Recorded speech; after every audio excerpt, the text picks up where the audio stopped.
તો સુરતના ઇન્ડોર સ્ટેડિયમમાં 10,000 લોકો દ્વારા નવકાર મંત્રનું પઠન કરવામાં આવ્યું હતું. વિશ્વના 108 દેશો દ્વારા આજે એક સાથે નવકાર મંત્રનું પઠન કરાયું હતું.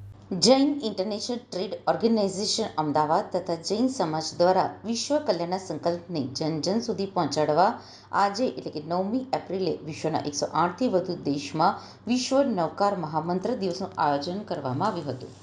દિલ્હીથી પીએમ નરેન્દ્ર મોદીએ સમગ્ર કાર્યક્રમનો પ્રારંભ કરાવ્યો હતો.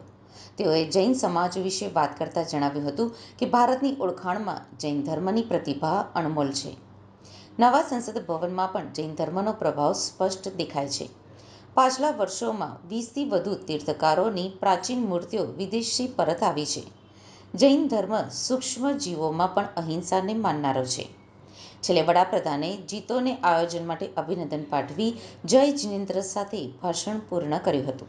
ત્યારે સુરતના ઇન્ડોર સ્ટેડિયમમાં 10,000 લોકો દ્વારા નવકાર મંત્રનું પઠન કરવામાં આવ્યું હતું.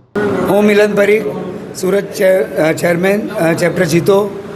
આજનો પ્રોગ્રામ બહુ જ સક્સેસ થયો છે. લગભગ 7-8 હજાર 9,000 લોકો આવ્યા હશે. ઘણા બધા લોકોને પાછા જવું પડ્યું છે. મુખ્ય પર્પઝ આજના ઇવેન્ટનો એ હતો કે સમગ્ર વિશ્વમાં શાંતિ સ્થપાય.